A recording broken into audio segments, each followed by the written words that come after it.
ধূমপান এবং মদ্যপান স্বাস্থ্যের পক্ষে ক্ষতিকারক।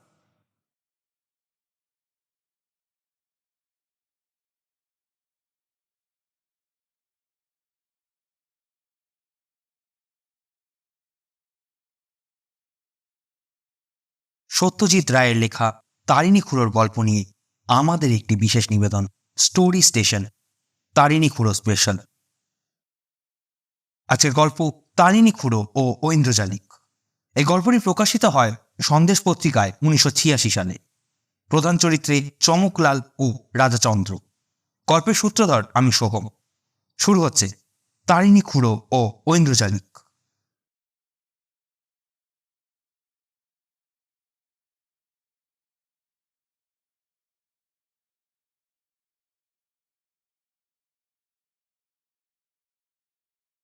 কই আর সব কই? বললেন তারিণী খুড়ো। সবাইকে খবর দে, নইলে গল্প জমবে কি করে? আমি বললাম, খবর পাঠানো হয়ে গেছে খুড়ো, এই এসে পড়ল বলে। তাহলে এই ফাঁকে চাটা বলে দে। বললাম, তাও বলা হয়ে গেছে, দুধ আর চিনি ছাড়া চা। Very good.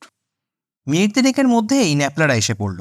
বলল ম্যাজিক দেখতে গিয়েছিল, অন্য দি গ্রেট, খুব ভালো লেগেছে। খুড়ো বলল, ম্যাজিকের কথাই যদি বলিস তাহলে তোদের বলেই ফেলি। কিছুকাল ম্যাজিশিয়ানের ম্যানেজার ছিলাম। অবশ্যই তোরা তখনও জন্মাসনি। কি না ম্যাজিশিয়ানের? ন্যাপলা জিজ্ঞেস করল। আসল নাম জানি না, তবে স্টেজের নাম ছিল চমকলাল। বাঙালি না, পশ্চিমের লোক। বছর 25 আগের কথা। খুব নাম করেছিল। ম্যানেজারের জন্য বিজ্ঞাপন দেয়। আমি একবার ভদ্রলোকের ম্যাজিক দেখে নিয়ে তারপর অ্যাপ্লাই করি। যেমন তেমন খেলোয়াড় না হলে তার ম্যানেজারি করতে যাব কেন? তবে এ দেখলাম খাঁটি মাল, যাকে বলে স্টেজ ইলিউশন। তা তো আছেই, আবার তার সঙ্গে আছে থট রিডিং। সে এক অবাক করা ব্যাপার। সবচেয়ে শেষে আসতো এই খেলা। জাদুকরের চোখ বেঁধে দেওয়া হতো, তারপর স্টেজের দিকে ফিরে বসে এক একজন দর্শকের সিটের নাম্বার বলে তার সম্বন্ধে ঝুড়ি ঝুড়ি তথ্য বলে যেতেন ওই চমকলাল।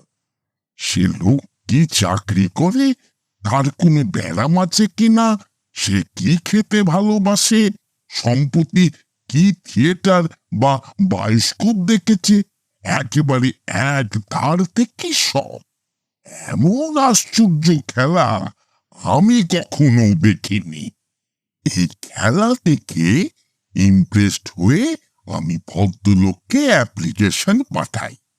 তারপর ডাক পড়ল, গিয়ে কথা বলল, সঙ্গে সঙ্গে চাকরি হয়ে গেল।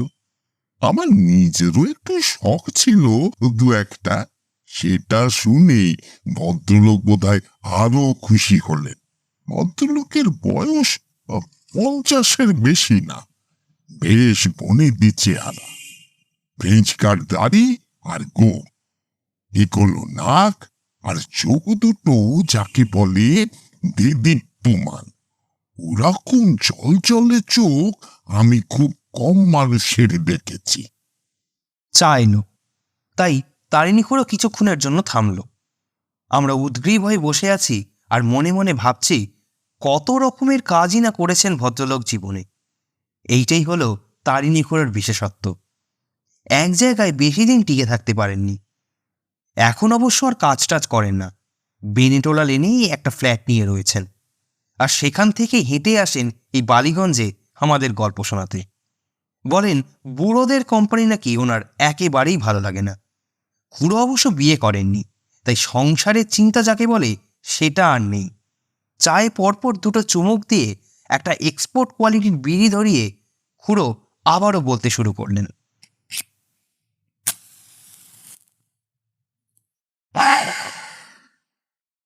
চমকলালের সঙ্গে গোড়া থেকেই আমার একটা ভালো সম্পর্ক গড়ে উঠেছিল। তেমন মুডে থাকলে আমাকে দু একটা ছোটখাটো ম্যাজিকও শিখিয়ে দিতেন।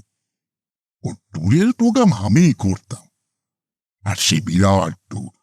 ভারতবর্ষের কোনো প্রদেশ বাকি নেই, আর সব জায়গাতেই সাকসেস। চমকলাল বলতে ছেলে পুরো সবাই অজ্ঞান। একদিন বস আমাকে ডেকে বললেন, তুমি তারাপুর স্টেটের নাম শুনেছ? নামটা চেনা চেনা লাগলেও বললাম শুনিনি। চমকলাল বললেন, ফৈজাবাদ থেকে 56 মাইল দক্ষিণ, ভালো মোটরের রাস্তা আছে। আমি বললাম, হঠাৎ তারাপুর কেন? তারাপুর একটা নেটিভ স্টেট, সেখানকার রাজার খুব ম্যাজিকের শখ আছে, এটা আমি জানি। তাই একবার আমার জাদু দেখানোর ইচ্ছা রয়েছে। দেখো যদি অ্যারেঞ্জ করতে পারো। রাজার ম্যানেজারকে একটা চিঠি ছেড়ে দাও, তারপর দেখো কি হয়। আমি তাই দিলুম। 7 দিনের মধ্যেই জবাব চলে এলো। রাজা চমকলালের নাম শুনেছেন এবং তার ম্যাজিক দেখতে খুবই আগ্রহী। আমরা তো লটবহর নিয়ে একটা বিশেষ দিনে ফৈজাবাদ পৌঁছে গেল।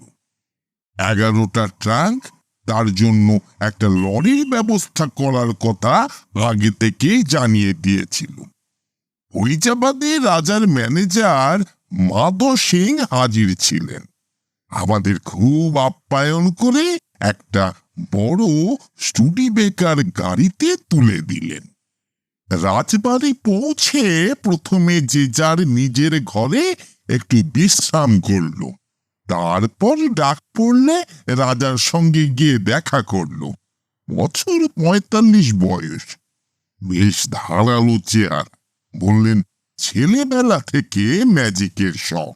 প্রাসাদের বাইরে আলাদা স্টেজ আছে, তাতে গান বাজনা, থিয়েটার, ম্যাজিক সবই হয়। সেখানেই চমকলাল তার খেলা দেখাবেন। প্রথম 2 দিন গাড়িতে ঘুরে তারাপুরের দৃশ্য, পুরনো কেল্লা, জঙ্গলের মধ্যে তারা সুন্দরীর মন্দিরের ভগ্নাবশেষ ইত্যাদি দেখেই কেটে গেল। তৃতীয় দিন সন্ধ্যাবেলা শো।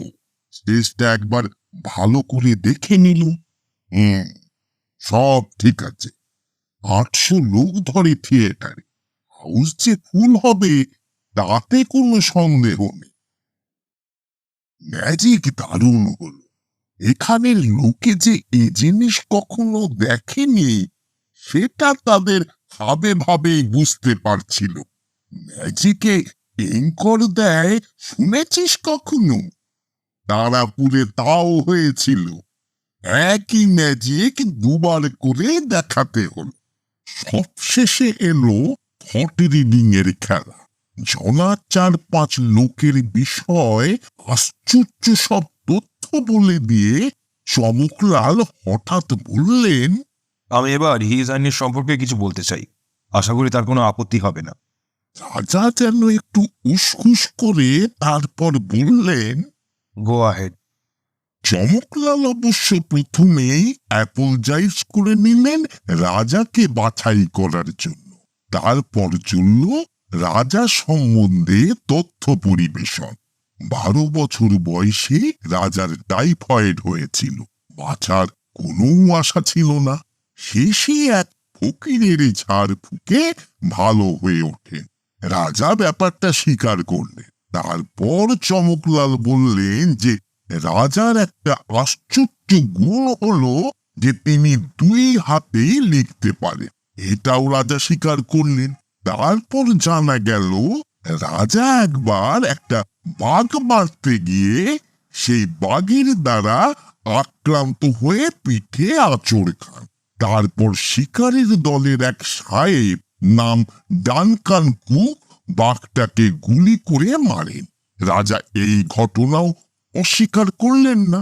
তারপর চমকলাল বললেন, আপনার সম্পত্তির মধ্যে যেটিকে আপনি সবচেয়ে মূল্যবান বলে মনে করেন, সেটা যদি একবার সকলকে দেখান, তাহলে আজকের সন্ধ্যের আমোদটা পরিপূর্ণ হয়। এতে আপনি রাজি হবেন কি? আশা করি আপনি বুঝতে পারছেন আমি কোন জিনিসটার কথা বলছি। আমি চোখের সামনে দেখতেও পাচ্ছি সেটাকে, আমার চোখ ঝলসে যাচ্ছে। আমি চাই এই সভায় উপস্থিত সকলেই এটা দেখুক। রাজা দেখলাম খুব স্পোর্টিং। কি সম্পত্তির কথা চমকলাল বলছেন সেটা আমিও জানি না, কিন্তু বুঝতেই পারছি মহামূল্য কোনো জিনিস।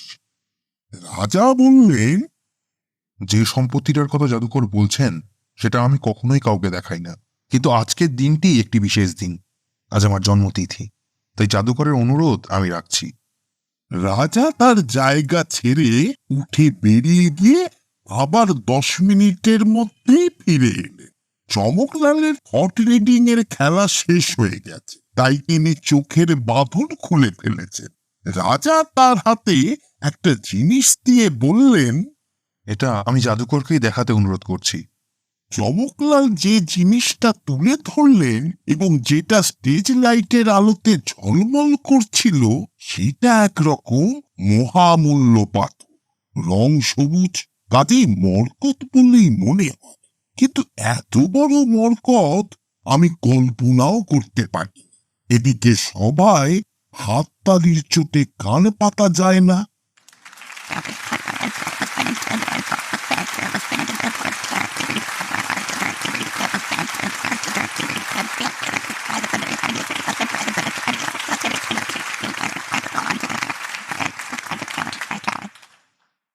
রাজা চমকলালের হাত থেকে মণিটা নিয়ে আবার চলে গেলেন সেটাকে রাখতে। তারপর ফিরে এসে চমকলালের হাতে এক থলি মুদ্রা ইনাম দিয়ে শোয়ের কাজটা সারলেন। পরে দেখেছিলাম মুদ্রাগুলি সোনার। কেন সেটা বলতে পারবো না, আমার মনের মধ্যে একটা খটকা লাগছিল। সেটা অবশ্যই চমকলাল বুঝতে পারলেন ওই থট রিডিং এর জোরে।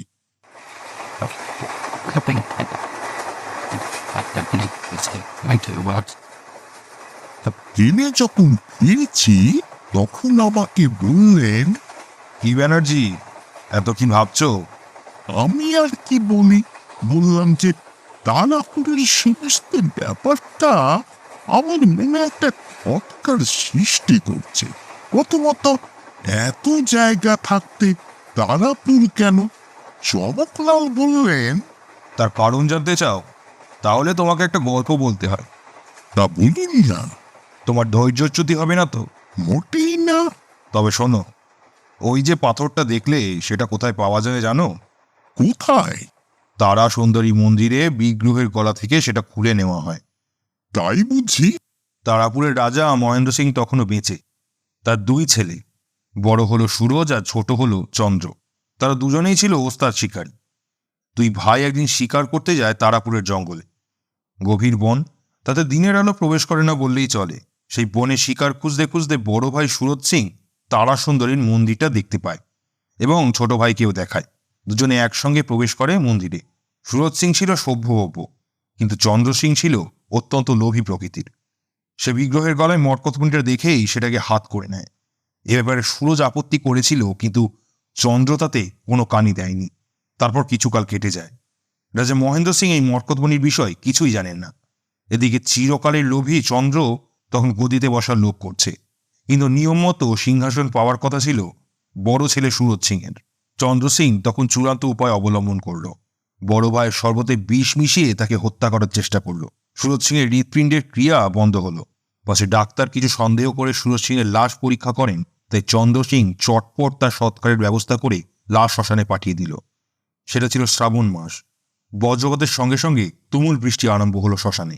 যারা সব যাত্রায় গিয়েছিল তারা সকলেই সব ফেলে দিয়ে পালালো, যেমন হয়েছিল ভাওয়াল রাজকুমারের বেলায়। এদিকে বৃষ্টিতে ভিজেই হোক আর যে কোনো কারণেই হোক, চিতাসোহনা সুরজ সিংয়ের দেহে আবার প্রাণ ফিরে এলো। আসলে সে মরেনি, ডাক্তার ভুলে তাকে মৃত বলে ধরে নেয়। অবশ্য এমনও হতে পারে যে চন্দ্র সিং আগে থেকেই ডাক্তারকে মোটা ঘুষ দিয়ে রেখেছিল। সুরজ সিংয়ের স্বাস্থ্য ছিল অত্যন্ত ভালো। যাই হোক, সুরজ সিং এখন চিতা থেকে উঠে পড়ে উদ্ভ্রান্তের মতো এদিক ওদিক ঘুরতে লাগলো। কি হয়েছে সেটাও সে ঠিক করে বুঝতে পারল না। শ্মশানের কাছেই ছিল এক কুটির। সেই কুটিরে থাকতো এক তান্ত্রিক। তিনি ছিলেন পিশাচ সিদ্ধ।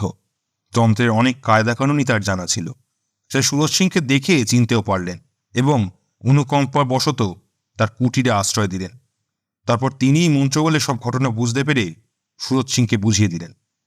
বলেন, তুই নতুন জীবন পেয়েছিস, আমার কাছে এখন কিছুদিন থাক। এখন তোর শরীর সম্পূর্ণ সুস্থ নয়, তারপরে নতুন জীবনে সদ্ব্যবহার কর। আমি দিব্য চোখে দেখতে পাচ্ছি তোর কপালে যশলাভ আছে। তোকে কি করতে হবে সেটা আমি বাতলে দেব। রাজা হওয়া তোর কপালে নেই, সেটা তোর ছোট ভাই হবে। সুরজ সিং রইল তান্ত্রিকের কাছে 1.5 বছর। সেই সময় সে একটা জিনিস শিক্ষা করলো, সেটা হলো ইন্দ্রজাল। তান্ত্রিক তার সমস্ত ঐন্দ্রজালিক বিদ্যা সুরজকে দিয়ে দিলেন। তারপর সুরজ একদিন সাধুকে ছেড়ে নিজের পথ দেখল। সে পথে সে অনেক দূর এগোলো এবং নতুন পাওয়া জীবনে সে সম্পূর্ণ সদ্ব্যবহার করলো। চমকলাল থামলেন। আমি তো ব্যাপারটা বুঝেই ফেলেছি।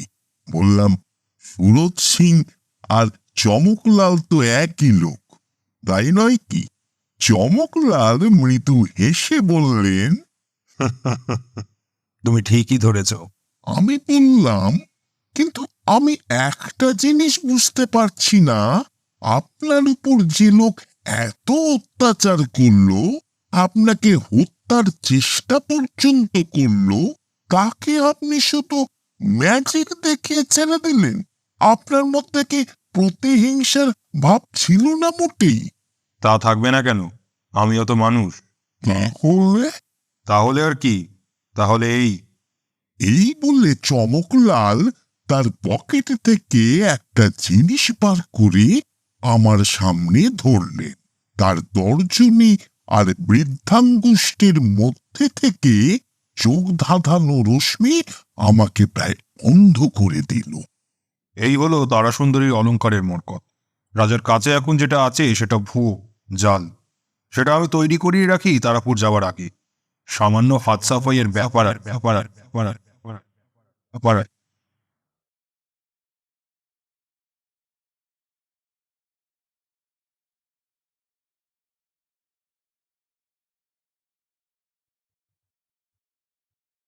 শুনছিলেন তারিণী খুড়ো ও ঐন্দ্রজালিক, রচনা সত্যজিৎ রায়। তারিণী খুড়োর ভূমিকায় শ্রী দেবাশিস মিত্র, চমকলাল, রাজা চন্দ্র ও অন্যান্য চরিত্রে আমি Shovam. Poster design, recording and editing S studio officials. কেমন লাগলো আজকের অডিও স্টোরি?